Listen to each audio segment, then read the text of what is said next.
Am I the a-hole for wanting to meet my daughter after giving up my parental rights? Plus update.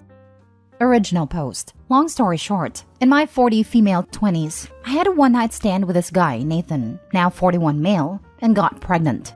I first thought of terminating, but Nathan had come from a conservative religious background, not Christian, and wanted a baby. So we made a deal. I would give birth to the child and sign away my parental rights, that my name is not even in her birth certificate as is possible in my country, and he would pay all the medical expenses plus some extra for my troubles.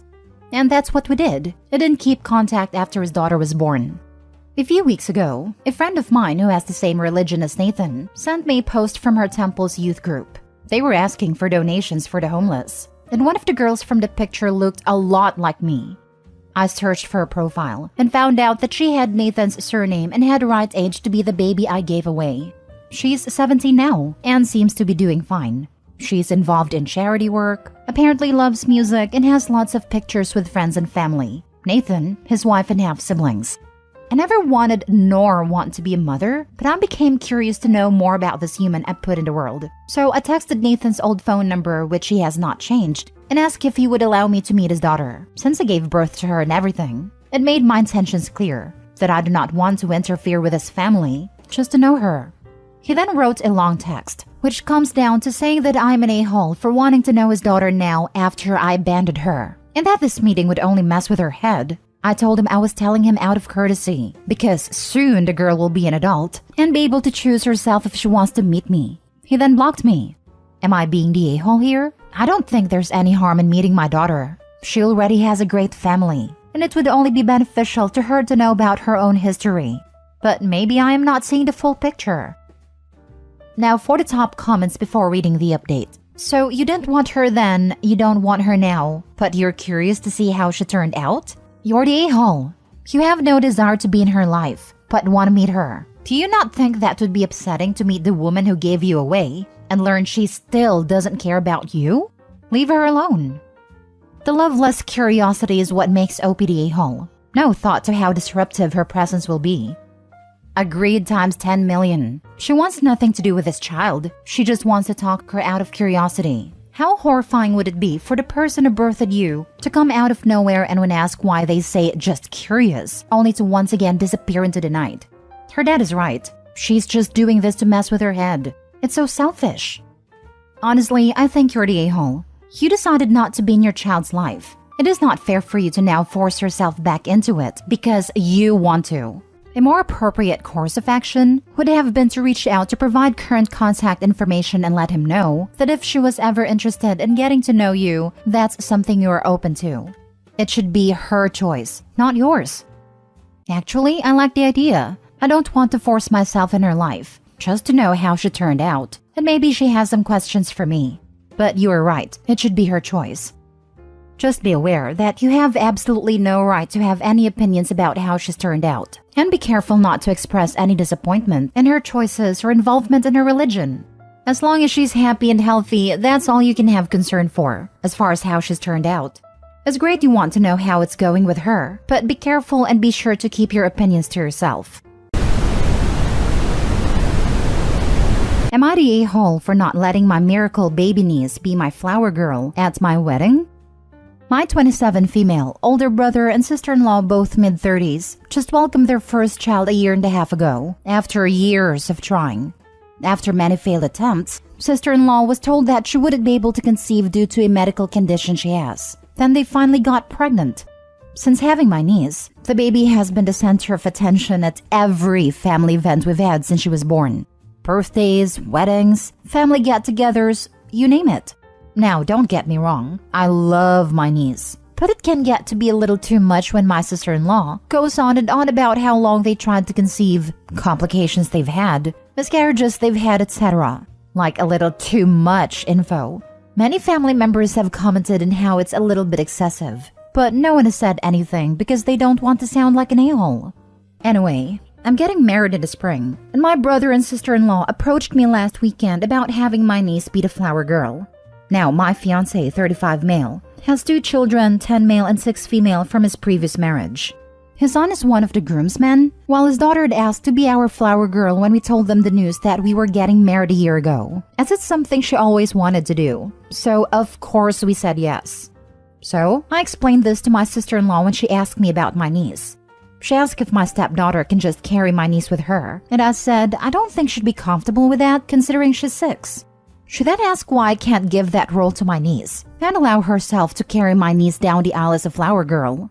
I said no, because I already promised my stepdaughter. She then started going off about how my lack of effort to incorporate my niece is disgusting to her. I should honor her in some way, since I know how long and hard they tried for my niece.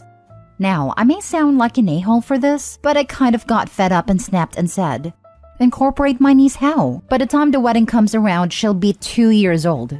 The entire family already knows your story about how long and hard you guys tried for her. What more do you expect me to do to honor her? She started crying and said that clearly I don't love my one and only niece, and I'm letting her down. I said, of course I love my niece, and obviously she's going to be involved in the pictures and stuff, but I'm not going to let my stepdaughter down by giving my niece a role she's too young to remember anyway. Well, now sister-in-law and my brother are angry with me for not letting my niece be flower girl, and are running around telling the rest of the family I don't love my niece. My mom had been trying to stay neutral, but thinks my stepdaughter would understand if I explained to her I need to give that role to my niece. I'm firm in my decision though, and my fiancé is thankful that I didn't let his daughter down. Am I the a-hole for not allowing my niece to be the flower girl? Now for the top comments. Not the a-hole. Let them be pissed. If ever there was a time to take a stand for your stepdaughter, it is now, without knowing her story or how she came to be part of your life. She's 6 years old, and you've made a commitment to be in her life. The moment you make it official revolves around her as much as it does you. You absolutely have every right to honor the stepdaughter over the niece, and these first moments as stepmom are going to cause the ripple that forms the pond that is your relationship for her whole life. Trust me, if you back down now and give her spot away, it's going to ruin more than just your wedding. I 100% agree. I came from a family with 2 divorced parents myself. And I'll never forget how horrible I felt when my dad and stepmom's wedding I wasn't included in it at all. Yet my younger brother was one of the groomsmen. Having that experience myself, I'd never want my stepdaughter to feel that way, or that she isn't involved in such a special day. It just caused so much drama in the family that is so unnecessary. Stop thinking of it as your decision causing drama, and start correctly calling it your sister-in-law causing drama, because she wants to be the center of attention at your own wedding. It's your day, not hers. Not the a-hole. She's their miracle baby, not yours. The fact that they want you to disappoint your soon-to-be stepdaughter in order to make their daughter the focus of your wedding is absurd. My stepdad turned my family against me. If you haven't watched the first part of this story yet, click the card above or the link in the description. Now for the second update. Alright, sorry for the delay everyone. Work has been busy, and I just got home this past weekend. I sat on that message from what it turns out was, in fact, my stepfather. My curiosity got the better of me, and I called him. I did do what some had suggested, and recorded a call using a different app. I wish I could say the call provided me something, but that would be disingenuous. Hearing his voice made my skin crawl. He asked how I was, and I told him to cut the nonsense, and he laughed. Nothing incriminating on his end, of course. Talk was about 3 minutes long, about nothing. I did ask him why he wasn't content with me being with her, and he said I wasn't man enough, and that a woman like her would have been wasted on me. He has a very traditional way of thinking relationship-wise, which is especially funny, because it shows how much he never knew about our relationship, or her in general. Without going off on a tangent, my ex was/is pretty notably against gender norms. She has a very well-paying job, and told me she'd never be comfortable being a stay-at-home mom/wife. She even often took the initiative for stuff in our relationship, etc. There wasn't really much to take away from the conversation other than that. I don't really know what he wanted, but I told him not to call me again and hung up. Not very eventful on that front. I flew back home prior to the weekend last week and went to my uncle's birthday party. Had a good time, and the family was very welcoming and apologetic for not being more supportive after everything. None of them were ever rude or anything. I've got no negative feelings towards any of them. I then talked with my brother and set up a meeting at his place with my ex and mother on Wednesday night. On Wednesday, I went over there and got what I expected. Lots of tears, lots of apologies. I admittedly had a tough time keeping it together. I talked with both of them and my brother all independently. Mom has already filed for divorce, which is good, and I appreciate her doing so. We had a decent conversation. You can tell it's strained, but I think we're making some progress towards healing. My brother and I had a good talk. He apologized for everything that had happened and I accepted it.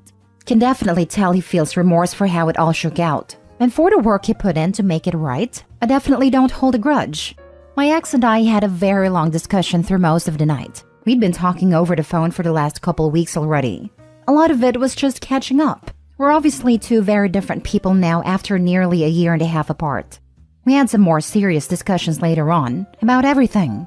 About how screwed up it all was and how broken I was by it all. She told me she'd already seen a therapist and asked if I would be willing to come with her to her appointment Thursday. She's gone above and beyond for everything I could have asked of her the last few weeks, and I'm really truly appreciative of it.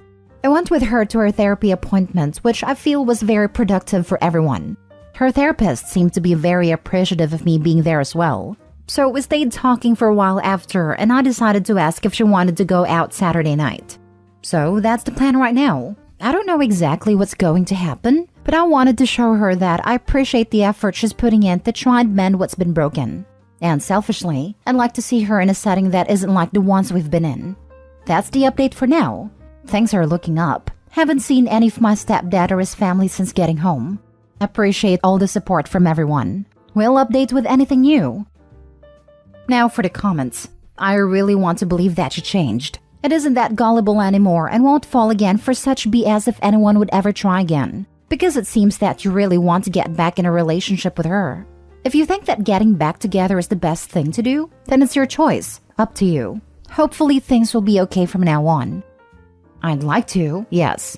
That said, I'm still wary of it all. And I imagine will be for quite a long time naturally. I read your story recently, and I was so angry about your despicable soon-to-be ex-stepfather. I know it's probably going to take some time to mend what can be mended, and some things will probably hurt for some time, but I'm glad for you and how things are getting better. And am I correct in the understanding that your brother is who used to be your stepbrother? Because that's a point in your story that surprised me. As soon as you saw what length he went to reach out to you, you dropped the step. In any case, hope things go better for you as time goes. He is. It was actually accidental at first, but I certainly think he's earned that now.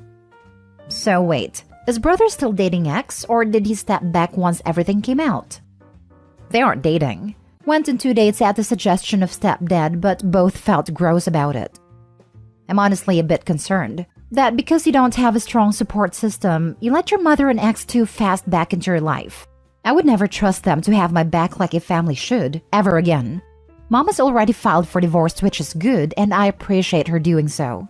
Why are you appreciative? This is a bare minimum, and mostly self-serving to get rid of a liar. If she didn't do this, she would be a monster. But if she does it, she stays a terrible mother and person. The same goes for you being appreciative of your ex trying to mend things. Not saying they can't change, but I would stay low contact for years to come and see if they seriously want to change. I'm appreciative because they've done all I've asked of them in the past few weeks. I'm communicating and trying to mend some things, but I'm still living across the country. It's more just a timing thing than anything else that I'm home this quick. At the end of the day, I'm not going to be with them because I'll be living so far away. They're gonna have to make that effort. And assuming they do so, I'll give them the time to try to fix things.